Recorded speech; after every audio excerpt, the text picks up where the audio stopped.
Hello divine soul, कैसे हैं आप सब। आई होप आप सब बहुत अच्छे होंगे और खुश होंगे। आइए स्टार्ट करते हैं आज की रीडिंग। देखते हैं आपके पार्टनर की क्या करंट एनर्जी है, क्या चल रहा है उनकी लाइफ में, क्या सोच रहे हैं आपके बारे में। आइए देखते हैं। एंजल्स प्लीज़ हमें गाइड कीजिएगा। जो लोग चैनल पर पहली बार आए हैं प्लीज़ चैनल को सब्सक्राइब कीजिएगा, और जिन लोगों ने पहले से चैनल सब्सक्राइब किया हुआ है उन्हें दिल से धन्यवाद, थैंक यू सो मच। आइए देखते हैं आपके पार्टनर की करंट एनर्जी क्या है, जिनके लिए आप इतना तड़प रहे हैं। क्या वो भी आपके लिए तड़प रहे हैं? क्या वो भी आपसे बात करना चाहते हैं, इस रिश्ते को एक मौका देना चाहते हैं? जिस पर्सन से आप डील कर रहे हैं ये पर्सन ईगोइस्टिक पर्सन हो सकते हैं, जो बहुत ज़्यादा ईगो दिखाते हों आपको, और इनकी वजह से आप स्टक भी हैं। जो बॉटम से कार्ड आया है वो 8 ऑफ सोड का आया है, जहाँ पे ये दिखा रहे हैं कि ये पर्सन अगर अभी एक्शन नहीं ले रहे हैं तो ये कहीं ना कहीं अपनी ईगो की वजह से स्टक हैं। इनका ईगो माइंड इतना ज़्यादा इन्हें मैनिपुलेशन में डाल रहा है या मैनिपुलेट कर रहा है, जिसकी वजह से ये पर्सन एक्शन नहीं ले पा रहे हैं। इनकी बाउंड्रीज हो सकती है, हो सकता है आप दोनों ने बहुत लड़ाई झगड़े किए हो पास्ट में, उसकी वजह से रिलेशनशिप वर्क ना कर रहा हो। ये पर्सन आपको चीट करके गए हैं, इन्होंने आपको धोखा दिया है। क्लियर मैसेज निकल कर आ रहा है कि ये रिश्ता स्टक इसीलिए है क्योंकि ईगो में आके अगर इन्होंने आपको धोखा दिया है, चीट किया है, एक ऐसी सिचुएशन में आपको छोड़कर गए हैं जहाँ पर आपको इनकी सबसे ज़्यादा ज़रूरत थी, और ये गए भी थर्ड पार्टी के कहने पे हैं। किसी ने इन्हें मैनिपुलेट किया है, इनका ब्रेन वॉश किया है, इसी वजह से ये आपको छोड़कर गए हैं। और इन्होंने जब ये आपको छोड़ के गए तो इन्होंने आपको ये बोला होगा कि नहीं, मैं इस रिश्ते को नहीं निभा सकता, मैं आपके साथ नहीं रह सकता, मेरी अपनी मजबूरियां हैं। लेकिन जाकर इन्होंने या तो शादी कर ली है या ऑलरेडी ये मैरिड थे, और इन्होंने कार्मिक कनेक्शन को एंटरटेन किया है।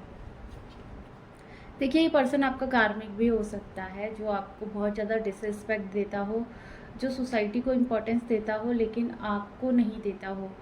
ये पर्सन कहीं ना कहीं मुझे ऐसा लग रहा है कि आप ही ने मैनिफेस्ट किया अपनी निगेटिविटी से। आपने इसे दिया बहुत है, प्यार बहुत किया है आपने, इसका मान सम्मान, इसकी फैमिली का मान सम्मान, लेकिन जब वक्त आया आपका तो इन्होंने आपका साथ नहीं दिया है, इन्होंने आपके लिए एक्शन भी नहीं लिया है। चोरी छुपे आपकी चुगलियाँ करना, आपके खिलाफ साजिश करना, आपको रोकना टोकना, थर्ड पार्टी सिचुएशन में डालना, ऐसी चीज़ें यहाँ पे दिखाई दे रही है। देखिए, जनरल और कलेक्टिव रीडिंग है, जिनसे रेजोनेट करे वही रखिएगा, जिनसे रेजोनेट ना करे वो छोड़ दीजिएगा। यही आपको गाइडेंस की ज़रूरत है। अगर आपने किसी से गाइडेंस ली है कि आपका क्या कनेक्शन है, तो यहाँ पे कार्मिक कनेक्शन है जिससे आप डरते भी हैं, पर्सन से आप डरते हैं, ये आपके कार्मिक कनेक्शन है और आप इनसे डरते हैं। क्यों डरते हैं? क्योंकि ये पर्सन बहुत ज़्यादा ईगोइस्टिक है। ये बात आपको भी पता है कि ये पर्सन ईगोइस्टिक है। आपको भी पता है कि ये पर्सन इतनी जल्दी ना मुझे इस रिलेशनशिप से निकलने देगा, ना ये खुद इस रिलेशनशिप को छोड़ेगा, और ना ये रिश्ते को इक्वल गिव एंड टेक देगा। 6 ऑफ पेंटिकल का कार्ड आया है यहाँ से कि आपका पर्सन जो है, जिनसे आप डील कर रही है, पर्सन ईगोइस्टिक होने के साथ साथ बहुत ज़्यादा एक डेविल एनर्जी में भी है, जिसे गुस्सा आता है तो पता नहीं लगता है कि ये गुस्सा कहाँ जाके रुकेगा। ये आपके इन लॉस भी हो सकते हैं, जो मिलकर आपको ड्रेन करते हैं, आपकी एनर्जी को ड्रेन करते हैं। हमेशा ये सोचते हैं कि आप उनके कहने पे चलो, जो ये कहे वही आप करो। गलती आपकी भी है। जब इतनी मजबूरियों में आपको रहना पड़ रहा है, इतनी बेड़ियों में रहना पड़ रहा है, तो आप वहाँ पे हो क्यों? सेल्फ वर्थ को पहचाने ना। क्या आप इनके लिए नहीं कर रहे हैं? तो जब आपको मिल नहीं रहा है तो आप अपना टाइम क्यों वेस्ट कर रहे हैं ऐसे लोगों के पीछे? आपका भी तो कोई पर्पस होगा ना लाइफ में आने का, या यही आपको इनको एंटरटेन करना है, यही आपका पर्पस है? आपको चीट भी मिला है, आपको स्टक भी किया जा रहा है।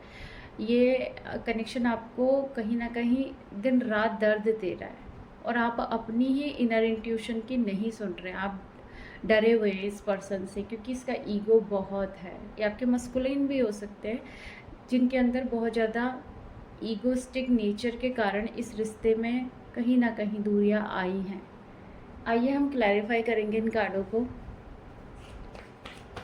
किंग ऑफ सोर्ड का कार्ड क्यों आया है? एंजल्स प्लीज गाइड करें। किंग ऑफ सोर्ड का कार्ड क्यों आया है? एंजल्स गाइड करें। देखिए मैंने बोला ना, आप उनके ईगो से डरते हैं और वहाँ से भी इक्वल गिव एंड टेक का कार्ड आया। आपको इक्वल गिव एंड टेक ये पर्सन दे ही नहीं रहा है और आपने आधे से ज़्यादा एनर्जी इनको दे के रखी है। आपने इस कप को इतना फुलफ़िल कर दिया है कि अब आपकी अहमियत उनको पता ही नहीं लग रही है। उनको पता है कि आप हो, आप करोगे, आप हमेशा उनका कप फुलफ़िल ही रखोगे, उनकी सेवा करोगे, उनको एनर्जी दोगे, उनका ख्याल रखोगे, आप उनको छोड़कर कभी नहीं जाओगे। इसीलिए तो आपको इक्वल गिव एंड टेक नहीं मिल रहा है। आप ही इस पर्सन के ईगो को एक तरीके से पानी दे रहे हैं, आप ही इस पर्सन को एंटरटेन कर रहे हैं, आपने ही इनको सर चढ़ा के रखा है। आप अपनी कीमत को नहीं पहचानते, आप अपने टाइम को नहीं पहचानते, आप अपनी मेहनत को नहीं पहचानते, आप अपनी रिस्पेक्ट नहीं करते। आपको यही सिखाया जा रहा है कि ऐसे ईगोइस्टिक पर्सन को आप कैसे बर्दाश्त कर सकते हैं। बताइए मुझे, जो आपको इतना डिसरिस्पेक्ट दे रहा है, जो आपकी बात ही नहीं सुन रहा है, जो इस रिश्ते को छोड़कर चले गया, जिसने आपको नाम नहीं दिया, अपना पहचान नहीं दी, आपका हाथ छोड़ दिया उस समय जब आपको ज़रूरत थी इस पर्सन की, तो अभी इसे पाकर आप क्या ही कर लेंगे। 8 ऑफ सोर्ड का कार्ड क्यों आया है? जस्टिस। आप इस रिश्ते को जस्टिस देना चाहते हैं अपनी तरफ से, इस रिश्ते पे काम करना चाहते हैं, आप चाहते हैं कि ये पर्सन वापस आ जाए। और बॉटम से जो कार्ड है वो है चीट का।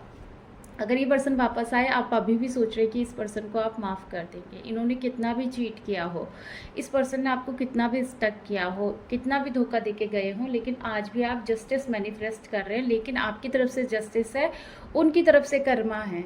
जब तक वो अपना कर्मा पूरी तरीके से पे नहीं कर देंगे, जितना आपको रुलाया उतना डिवाइन इनको ना रुला दे, ये वापस नहीं आएंगे। और आपको भी इस पर्सन को माफ़ करने के बारे में सोचने से ज़्यादा मुझे यहाँ पे ये लग रहा है कि जो लोग मैरिड हैं उनके लिए ये रीडिंग होने वाली है कि वो अपने इन-लॉज से या अपने पर्सन से, अपने हस्बैंड से बहुत परेशान हो गए हैं। उन्होंने ही उनके साथ ये साजिश रची है थर्ड पार्टी के साथ मिलकर। अब थर्ड पार्टी कोई भी हो सकता है। ये एनर्जी उनसे ज़्यादा रेजोनेट करेगी जो लोग ऑलरेडी मैरिड है और किसी कार्मिक फैमिली में फंसे हुए हैं। उनका पर्सन उनको थर्ड पार्टी के लिए चीट कर रहा है एंड ईगो दिखा रहा है। और हो सकता है यहाँ पे सिचुएशन ऐसी हो कि भाई छोड़ो या जाओ, या तो मुझे छोड़ दो, पूरी तरीके से आज़ाद कर दो, या तुम ही चली जाओ यहाँ से, या तुम ही चले जाओ मुझे छोड़कर। मुझे मेरी लाइफ में जो करना है मैं करूँगा या करूँगी। आपको इम्पोर्टेंस नहीं मिल रही है, ना उस घर में ना उस परिवार में। डिसरिस्पेक्ट है बहुत ज़्यादा और चीट भी है। हर कोई आपसे कुछ ना कुछ छुपाते हैं, आपके पीठ पीछे सारी चीज़ें हो रही है, आपको स्टक किया जा रहा है, आपको बाउंड्रीज में रखा जा रहा है। 7 ऑफ सोर्ड का कार्ड क्यों आया? एंजल्स प्लीज़ गाइड करें। 7 ऑफ सोर्ड का कार्ड क्यों आया है? दर्द।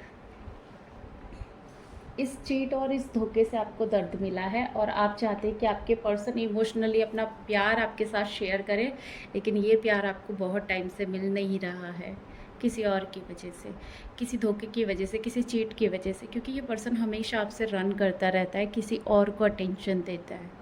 इनकी फैमिली हो सकती है, सोसाइटी हो सकती है, इनका ईगो सिस्टम हो सकता है, इनका मैनिपुलेशन हो सकता है। ये पर्सन जब भी आपके पास आते हैं आपको कुछ ना कुछ सुना के चले जाते होंगे, बार बार आपको ड्रेन करते होंगे, बार बार आपकी कमियों का फ़ायदा उठाते होंगे। अगर आपके अंदर कोई कमी है और इनको पता है तो बार बार उसी चीज़ पे ये ट्रिगर करते होंगे।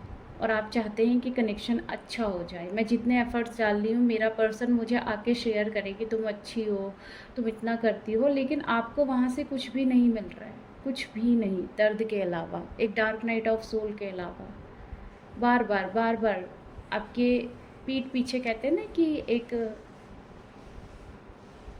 वार करना, तो वो चीज़ें हो रही हैं कि आपके पीछे से वार किया जा रहा है, आपके पीछे पीठ पीछे से साजिश रची जा रही है कि आपको कैसे डाउन किया जाए।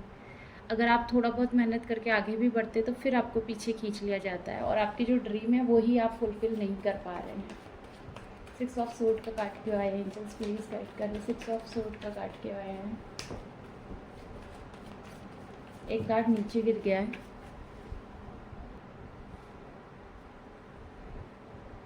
5 of cup, Karma and 5 of vents. 6 of sword की एनर्जी यहाँ पे ये बता रही है कि पर्सन थर्ड पार्टी के लिए छोड़ के गए, अपनी बाउंड्रीज़ के लिए छोड़ के गए। इनकी भी कहीं ना कहीं मजबूरी रही होगी। ऐसा नहीं बोल रही कि मजबूरी बिल्कुल नहीं रही होगी, आपको छोड़ के चले गए किसी थर्ड पार्टी के लिए, अपनी फैमिली के लिए, सोसाइटी के लिए, इनके आगे भी कंडीशन रखी गई होगी। लेकिन अगर उन कंडीशन को इन्होंने मानकर आपको धोखा दे रहे हैं, आपके साथ साजिश कर रहे, तो इस रिश्ते का क्या मतलब होता है। कर्मा इनका भी है देखिए, और पास्ट आपका बहुत बुरा रहा है, बहुत लड़ाई झगड़े रहे हैं उस पास्ट में। आपने इस पर्सन को हमेशा माफ़ किया होगा और इस पर्सन ने हमेशा तीसरे पर्सन की वजह से आपको चीट किया होगा या आपको डाउन फील कराया होगा। लड़ाई झगड़े बहुत लोगों के बीच में होते हैं, लेकिन हमेशा निशाने पे आप ही होते हैं, आप ही के ऊपर बिल फटता है, चाहे आप मैरिड है या अनमैरिड है। आपकी पूरी फैमिली टॉक्सिक है, कार्मिक है, सोल कॉन्ट्रैक्ट आपका बहुत ज़्यादा निगेटिव है उन लोगों से। और देख लेते हैं डेविल का कार्ड क्यों आया है। एंजल्स प्लीज़ गाइड करें, डेविल का कार्ड क्यों आया है। ओवर थिंकिंग होती है आपको इस पर्सन के लिए, इसकी फैमिली के लिए, हर सिचुएशन में आप डीपली थिंकिंग करते रहते हो। हमेशा एक जगलिंग वाला फेज रहता है, आप सोचते हो ये वाली रीडिंग देख लूँ ऐसा हो जाएगा, ये वाला इनर वर्क कर लूँ वैसा हो जाएगा, मेरी सिचुएशन कैसे बैलेंस होगी। आप पूजा पाठ बहुत ज़्यादा करते होंगे इस पर्सन के लिए कि ये सुधर जाए, इसकी लाइफ में चेंज आ जाए और ये मुझे समझे। हमेशा ना आप प्यार के लिए दूसरों से भीख मांग रहे हैं, लेकिन खुद के अंदर प्यार को नहीं ढूंढ रहे, खुद की इंट्यूशन पावर को फॉलो नहीं कर रहे हैं, क्योंकि आपको पर्सन ने इतना ज़्यादा ड्रेन कर दिया है कि आप अब अपनी सेल्फ वर्थ पहचान ही नहीं रहे। उनका डर इतना ज़्यादा है आपके अंदर कि आप कुछ भी करते हैं ना तो आपको ऐसा लगता है कि कहीं मेरा नाम ना आ जाए, कहीं ये मुझे कुछ कह ना दे, कहीं इनका गुस्सा मेरे सामने ना आ जाए। तो आप जगलिंग कर रहे हैं, मेंटली भी फिजिकली भी आप इस रिश्ते को चला रहे हैं। ओवर थिंकिंग बहुत है आपके अंदर, आप हमेशा सोचते रहते हैं कहीं ये ना हो जाए, कहीं वो ना हो जाए। सोसाइटी के बारे में ज़्यादा सोचते हैं आप कि सोसाइटी क्या बोलेगी। द हेरोफेंट का कार्ड क्यों आया है। देखिए मैंने बोला ना कि आपका पर्सन ऑन ऑफ सिचुएशन करते हैं आपके साथ, और इस रिश्ते में डेविल कनेक्शन इतना ज़्यादा स्ट्रांग है ना, आपके पर्सन की एनर्जी कोई बहुत ज़्यादा अच्छी नहीं है। अगर आपकी फैमिली भी है उनकी एनर्जी बहुत ज़्यादा अच्छी नहीं है। ये आपको कार्मिक और टॉक्सिक फैमिली मिली है कुछ सीखने के लिए, कुछ सिखाने के लिए, कर्मा बैलेंस करने के लिए। ये लोग आपके साथ रहते होंगे तो आप बहुत ड्रेन फील करते होंगे, और अगर ये लोग आपसे दूर रहते होंगे तो आपकी लाइफ बहुत बैलेंस चलती होगी।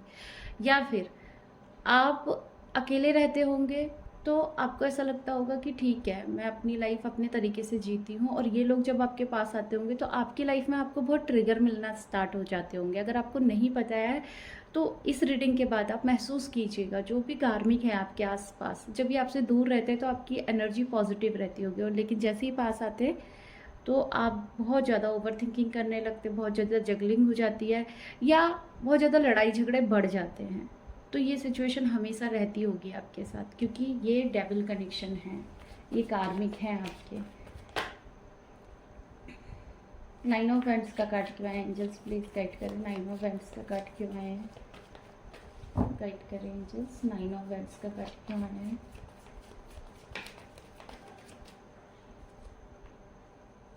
कम्युनिकेशन, अपने आप से ही कम्युनिकेशन कीजिए, अपने आप की ही एनर्जी को बैलेंस कीजिए। अगर आप बहुत टाइम से किसी का इंतज़ार कर रहे हैं, बहुत टाइम से ऐसा सोच रहे हैं कि आपकी लाइफ से थर्ड पार्टी रिलीज़ हो जाए, तो इसके लिए आपको खुद से कम्युनिकेशन करना पड़ेगा, खुद की इंट्यूशन पावर की सुननी पड़ेगी। जो भी डिवाइन आपको मैसेज दे रहे हो उनके बारे में सोचिए, किसी को भी इंटरटेन मत कीजिए।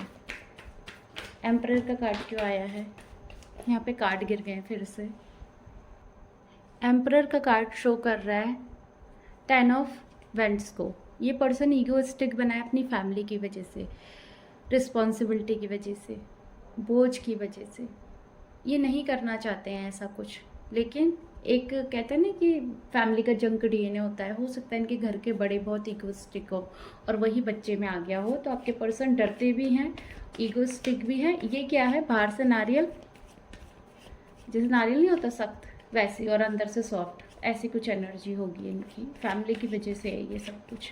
हो सकता है आपकी कास्ट सेम ना हो सकता है आपके जो घर के बड़े हैं वो इस शादी के लिए ना मान रहे हो, या फिर ऑलरेडी आपकी मैरिज हो गई हो तो इनके घर वाले आपको पसंद ना करते हों। 6 ऑफ पेंटिकल का कार्ड क्यों आया एंजल्स। होप, अगर आपको ऐसा लग रहा है आपके साथ इक्वल गिवन टेक नहीं हुआ है तो होप रखें और बैलेंस क्रिएट करें इस रिलेशनशिप में। अगर आपकी होप है कि ये रिलेशनशिप वर्क करेगा तो फिज़िकली, मेंटली फाइनेंशियली, इमोशनली अपने अंदर बैलेंस क्रिएट करें, तभी ये रिलेशनशिप वर्क करेगा। और देखिए, चांसेस बहुत ज़्यादा हैं कि इस रिलेशनशिप में कॉन्फ्लिक्ट हमेशा बने रहते हैं, और आप ही अपने आप को नहीं समझ पा रहे हैं, आप ही अपनी एनर्जी को बैलेंस नहीं कर पा रहे हैं। सिर्फ आपको काम करने से मतलब है, उनकी सेवा का पानी करने से मतलब है, बाकी आप अपने लिए क्या कर रहे हैं उन चीज़ों से मतलब नहीं है। आपने झोंक दिया है अपने आप को इनके चरणों में, आपने एक अपने आप को दासी बना लिया है या फिर एक सर्वेंट बना लिया है कि हाँ ठीक है मैं ये कर दूंगी, ये खुश हो जाएंगे। तो ज़्यादा कॉन्फ्लिक्ट इसी वजह से होते हैं, क्योंकि आप करते हो और आपको वहाँ से मिलता नहीं है, तो आपको दुख होता है। और ये बहुत बड़ी साजिश है एक, आपको ड्रेन करने की, आपको रोकने की, और आप अगर कुछ करना भी चाहते हैं तो आप नहीं कर पाते होंगे। अब मुझे नहीं पता ये एनर्जी किससे रेजोनेट करेगी। अगर आप लोगों से किसी से भी रेजोनेट करती है तो प्लीज़ कमेंट सेक्शन में बताइएगा। आई होप आपको ये रीडिंग अच्छी लगी है। अगर अच्छी लगी है प्लीज़ चैनल को सब्सक्राइब करें, वीडियो को लाइक करें। मिलते हैं अगली रीडिंग में। Bye bye, god bless you all, thank you so much.